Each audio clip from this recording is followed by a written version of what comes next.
A lot of people wonder why I would come to Thailand, this incredible utopia of fun and everything at your fingertips. You can enjoy your wildest fantasies. Why do I live here for $1,000? Well, guys, I'm gonna flat out tell you why, okay? I have been broke twice in my life. And when I say broke, I mean absolutely broke, all right?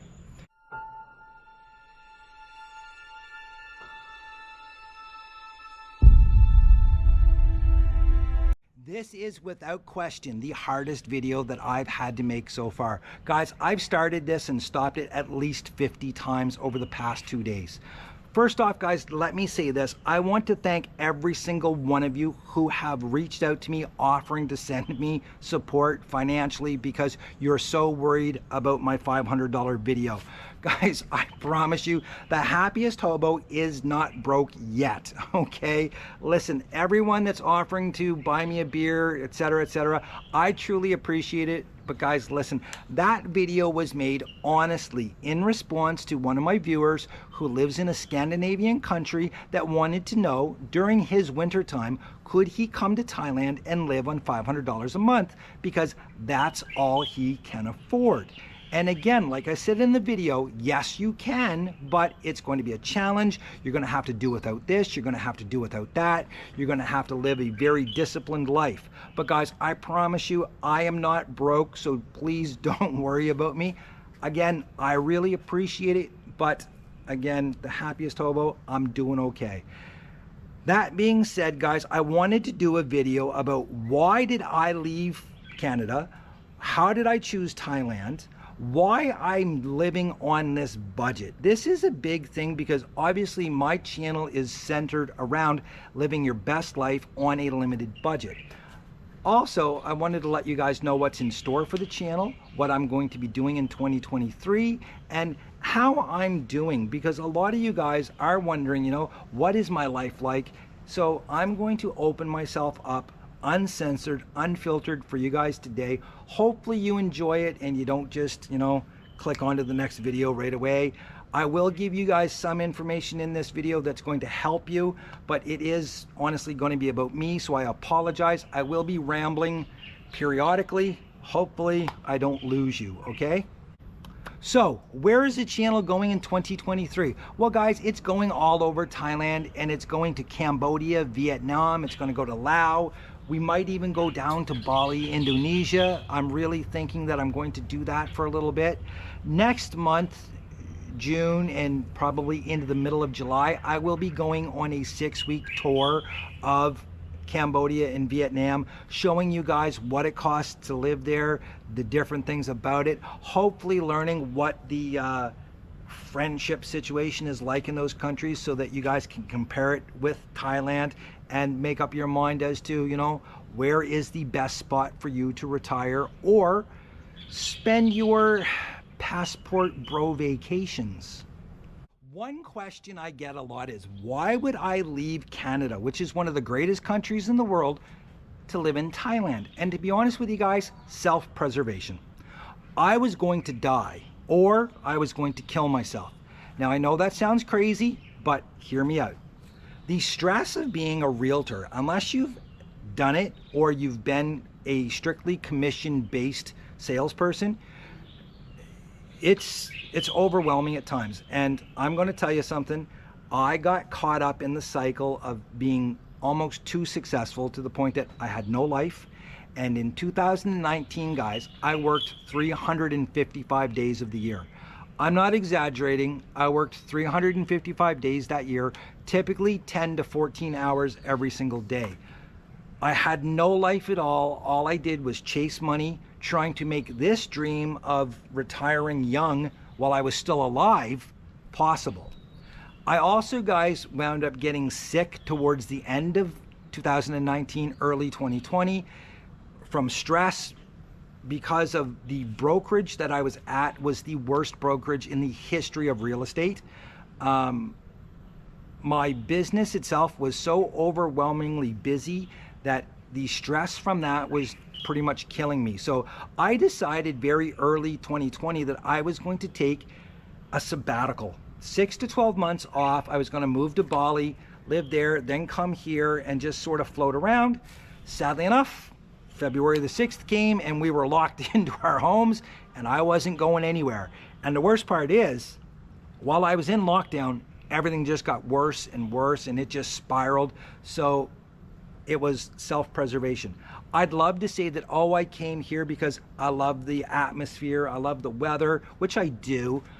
The beaches are gorgeous, but for me, guys, honestly, it was self-preservation. Why would you want to live here? Man, why wouldn't you? We have beautiful beaches. The people here are some of the most welcoming people in the world.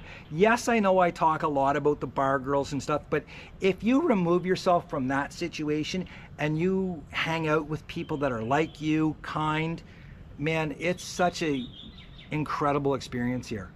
The food, guys, I've been coming to Asia for 15 years. I love the cuisine here. I love street food. It's something that it's part of me now, to be honest with you. That's why when I'm talking about McDonald's and Western diets, I have no interest in it because this is my food now, okay? Yes, I love my tacos, but really it's Asian cuisine, it's street food, Thai food, Chinese. I mean, I love it. And then guys, there was always the dream for me of living in the tropics, okay? When I was younger, my first real adventure outside of Canada, not the United States, I've been there many times, but I went to Mexico and I met this Canadian guy who had been living there for 20 some years. And what he did was he sold rum drinks in hollowed out pineapples and coconuts, had these gorgeous Mexican girls serving them. And this guy was living my dream. And I thought, damn, if I could ever do that. Well, sadly enough, life happened, university, work, you know, and I never got that chance to do it, and I was scared to do it. Also, I never dated someone who ever let me know that your dreams can come true or supported me in my dreams. They always told me that I was like an idiot or, you know, don't dream about stuff that's never going to happen. Please, guys, if you're in a relationship that's going nowhere, get up as fast as you can. Get out of that relationship as fast as you can. If you're in a relationship with someone who doesn't want to travel and you love to travel, get out of that relationship right away. If you have a dream and you talk about that dream a lot and the other person shits on that dream, get out of that situation as fast as you can. It's about the only relationship advice that I can give you, but I know from my own experience that I wasted a lot of time and a lot of my own happiness and peace on people that didn't deserve my time. So those are the reasons why I wanted to come here, and I'm sure it's the same for you guys. The affordability, the fact that it never gets cold. I mean, that's perfection unto itself. So there's all kinds of reasons why someone would come to Thailand, but for me, again, guys, it was self-preservation, because if I didn't, I was going to die. The easiest way to do this, guys, is to be financially responsible. Do not waste money. Listen, I could not have done this if I wasted money like I see a lot of people doing. Where I'm from, it's very hard to generate income. We don't have the opportunities that a lot of the cities in Canada have, like Toronto, Vancouver. You know, we just don't have it. So what I did was, again, guys, I saved at least 65 to 75% of my income. I was never cheap with myself though, guys. Okay, understand this. I have a beautiful house back in Canada. I have beautiful cars back there, which I do miss at times, and I am looking forward to one day going back home and driving, but then getting on a plane and getting right back over to here. I'm not sure what I'm going to do with them in the future. Maybe I'll sell them. I really don't know. I can't ship them over here because, well, Thailand has this crazy import tax on cars, so it wouldn't be financially responsible of me. Now, when I decided to move here, what I did was I, again, saved everything I could, and I had it worked out that if I lived to a certain age, I could spend this amount of money every year, giving myself slight increases each year to account for inflation. Luckily enough, I am very good friends with a guy named John DUPLESSIS of Investors Group. If you're in Canada and you're looking for someone to invest your money, please, John DUPLESSIS, I'll put his information in the description below. He has made my life guilt-free, stress-free. It's incredible what he's done for me. I can't explain what he did. I just gave him a whack of money. He put it in some type of equity fund and they pay me a dividend every single month, okay? I get the same amount every month and that's what I live on. Now, I do not spend it all. This is one thing I need everyone to understand. When I'm talking about living on a budget, if you get X amount, only spend Y, okay? That way it gives you a buffer down the road when things do get more expensive. Again, inflation. Also, if you have an emergency come up, a lot of you guys are talking about, oh, if you got to go to the hospital, you're going to go home with your tail. No, I'm not going home with my tail between my legs, no matter what happens to me health-wise, guys, okay? I can afford it. I'm not worried about it. Anything that happens, I can take care of it if my insurance doesn't. That being said, though, if you don't have that ability to get real good insurance, the hospitals here, guys, honestly, are not that bad if you don't have insurance, okay? Most of the time, the people that get into really bad financial situations with the hospitals here have insurance, and the hospitals F things up. Like if you're out driving and you get into an accident, they don't want to take a blood sample from you because they're afraid that the company will not pay out the insurance if you've been drinking. But the problem is the insurance company won't pay it out unless there is a blood sample. So don't drink and drive.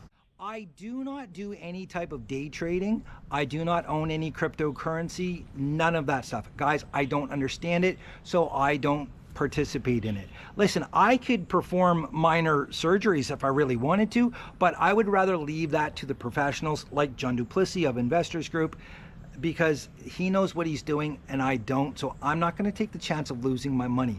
A lot of people talk about coming here, trying to do crypto, trying to do day trading, and I'm going to tell you something, guys. The failure rate for that is about 95%. So if you're pinning your hopes on that, I hope you have a lot of money saved up, because it's a hard old haul, guys. It really is. Obviously, passive income, if you can generate any type of passive income, is going to be extremely beneficial to you. I am fortunate enough that my multifamily home back in Canada, I have it rented out to fantastic people, and it gives me money every single month that I don't touch. I leave that money, I let it build up, and that is my money so that whatever I want to do down the road, if I want to buy a resort here, if I want to maybe buy a car, who knows what I'm going to want to do. I have money every month that comes in that I can, at any time use. I also obviously get paid from YouTube. I have not touched my YouTube money at all because I don't know what I want to do with it. Again, maybe I will use it to buy a resort to do a crazy YouTube series on. Maybe I'll buy some vintage Vespas. I really don't know, but I don't need that money, so I'm not using it, I'm not spending it, I don't touch it, I just let it build up. A lot of people in the comment section go on about how, oh, my life must be miserable because I'm living on $1,000. I have chosen to live on $1,000, guys. It's not that I have to. I have chosen to do it, and here's why.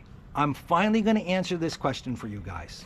So how did I do it? Look, there's been a lot of talk about the visas and all of this stuff, retirement visas, education visas.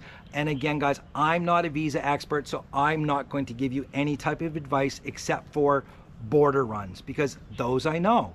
Now, I came on the STV visa, okay? Yes, I said STV, not STD, STV, which was the special tourist visa. You had to stay a minimum of 90 days, and you could extend that out 2 times. So it gave you 270 days in the kingdom, which for me was fantastic. Also, guys, I came here because I was watching Chad from CB Media, and there was nobody here. And when I got here, I was like the only person I ever saw around. There was nobody on the beaches. I would go to temples. There was never anybody except for me. And for an introvert like myself, it was absolute paradise, guys. I loved it. Yes, I know it seems funny for me to say I'm an introvert because I do this with you guys, but really I'm just talking to myself. Like, I see myself in the camera, and you know, maybe crazy people do talk to themselves. I don't know. Now, to stay in the kingdom, I have been doing border runs, okay? At first I was doing COVID extensions, then when those ran out, I started doing border runs. So I have been hopping out to different countries, you know, going here, going there. And for me, I really like that. Could I do the retirement visa? I certainly could, but for tax implications back in Canada, I don't want to do it. Also, I want to be nomadic, and I want to be able to move around, go to China, go to Laos, so doing the retirement visa really is not, it's not appealing to me at this point. Down the road, yes, it will be, but right now it's just not that appealing to me. I know I said I wouldn't give you any visa advice, but I will say this: if you have the resources, the retirement visa is fantastic, and they've even come out with a 10-year visa that you will not believe it, but I can't give you any advice on it because I really have not researched it myself. I know that Retired Working for You, he has. So go watch Chris's video on it. I mean, he explains it out perfect. A lot of people wonder why I would come to Thailand, this incredible utopia of fun and everything at your fingertips. You can enjoy your wildest fantasies. Why do I live here for $1,000? Well, guys, I'm gonna flat out tell you why, okay? I have been broke twice in my life. And when I say broke, I mean absolutely broke, all right? When I got into real estate about 16 years ago, I believe it would be, I had $276 to my name. I was rolling a hand-rolled black paint Dodge Caravan 1984. And I can remember the owner of the company, his son, laughing at me. My first real estate company that I joined, his son laughed at me, went on about how I was a loser, I wasn't going to make it in real estate, blah, blah, blah, blah, blah. I did okay. I'm not going to tell you what I did. Let's just say I outperformed him many years.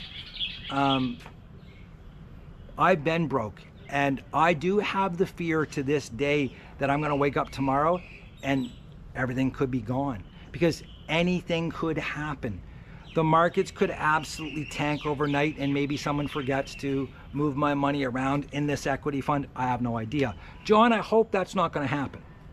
I could wake up one day and find that someone has compromised one of my bank accounts and drained out my savings.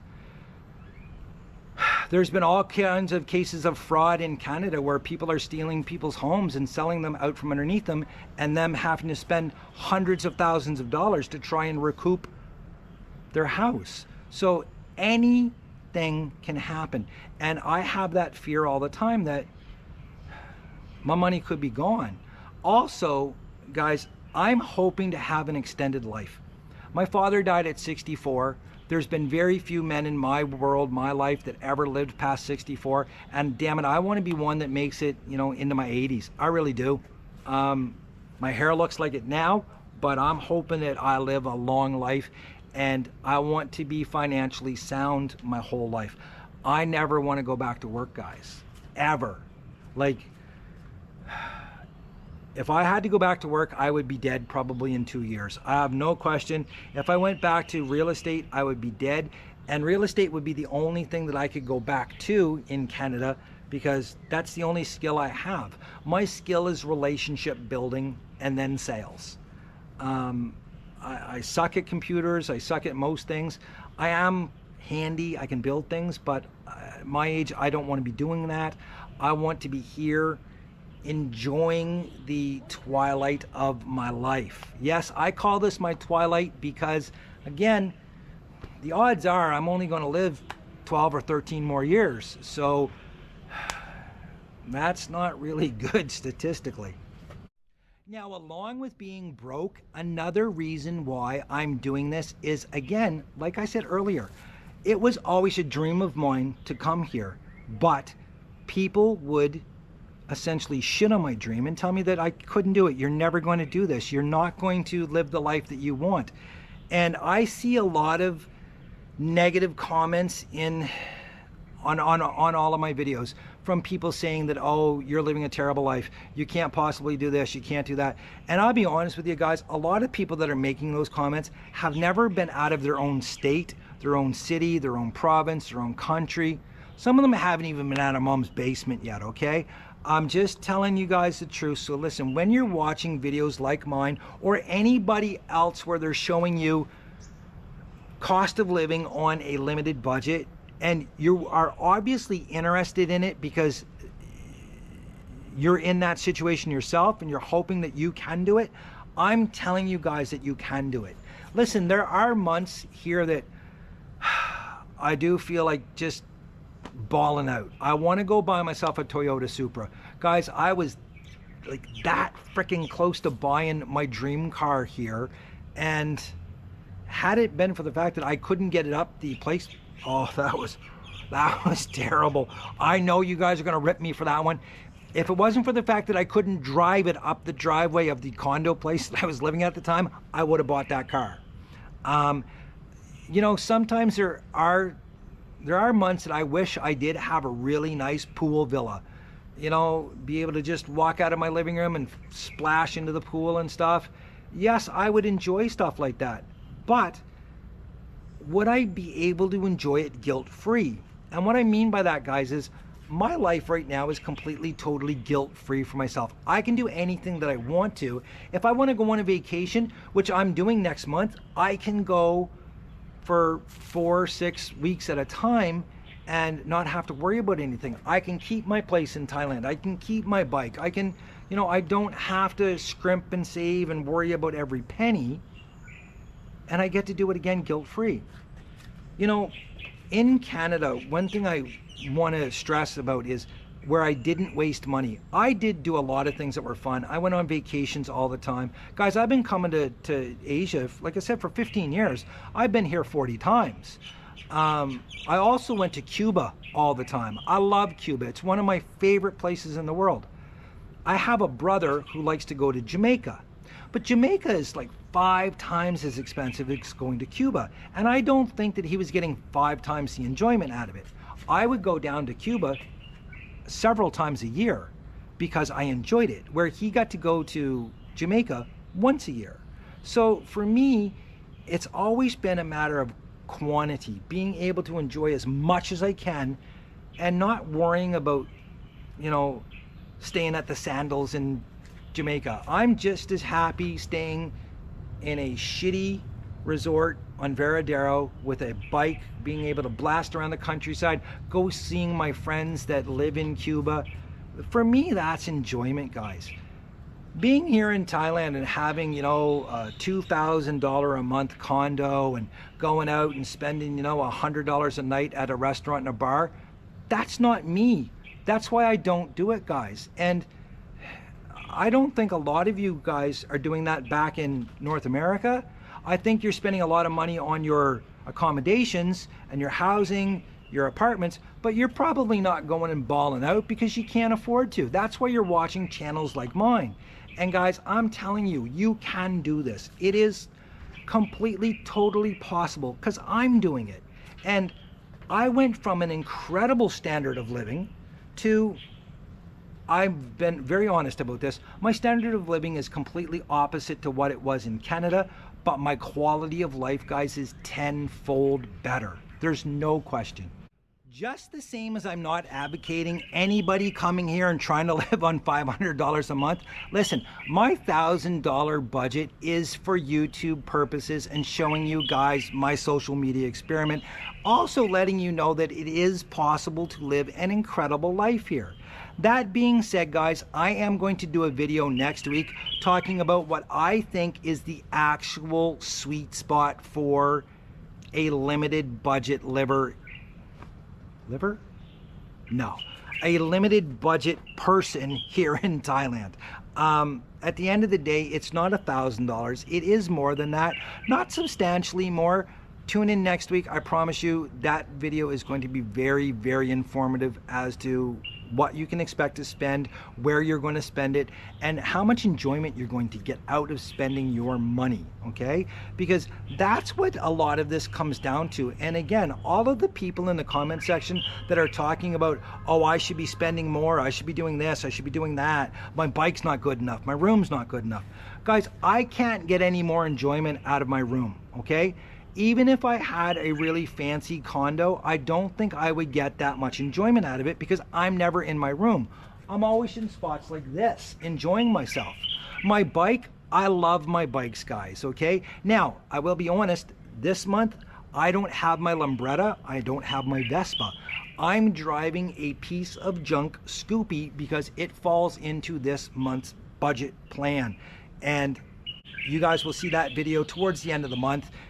Now, I'm not sure what my cost of living for May is going to be, but I will tell you this much, guys, it is going to be substantially less than what it was on Phuket. I have been off the island for almost 3 weeks now, and I know for certain I have spent a lot less living here. I love it here. It's fantastic. It's not chaotic. And one of the best things is I'm the only foreigner. People, you know, treat me fantastic everywhere I go. I will say this much, guys. If you get the chance to come to a place like Thai Muang and you start going out to the local bars and stuff, the girls will treat you completely different. There's no such thing as lady drinks here. All the drinks are the same price, and they don't treat you like an ATM. Pro tip for you guys. Get off the island, get out of Pattaya, go live amongst the locals, and guys, you will have the time of your life. I am doing extremely well. For all of you guys that, you know, comment on every one of my videos, I really appreciate that. I love getting private messages from you guys telling me how your life's going, talking about just, you know, everything that you guys feel is important and you want to share. I really truly appreciate every single one of you guys, and I want you to know that yes, I am doing fantastic. I realize that my life is not for everyone. Being alone a lot is difficult, even for me. I'll be honest with you, man. There's nights that I want to pick up the phone and call someone, or you know, I'll go someplace and sit and hopefully someone will start talking to me. So I do understand that, you know, my lifestyle is not for everyone, and even for myself at times it's kind of hard to live, but I love it. I'm doing fantastic. My health has improved, like I said, 500% since I left Canada. I feel incredible. Mentally, I'm amazing. Guys, I suffered from the worst manic depression, panic attacks, anxiety attacks, and it's been a long time since I've had a panic attack. I did honestly have one after Mom passed away, but I was able to snap myself out of it pretty quick. And that's all because of coming to Thailand and living this incredible dream in my little slice of paradise. So guys, thank you for watching. I hope this gave you some insight into me and helped you understand that you can do this. Even if you're on a limited budget, don't let people sell your dreams short. Don't do that, guys. And again, if you're in a relationship where somebody does that to you, get out. If you're in a relationship where they don't have the same end goal as you and you know it, get out. Because life is so short, guys, and living anything else than the best is just, honestly, guys, I know I make that joke at the end of the video, but it's true. It's just such a waste of your time and a waste of your life, because life is so short and so precious. Guys, please do what you need to do today to get living your best life. And until next time, guys, cheers. Thanks for watching. Take care of yourselves.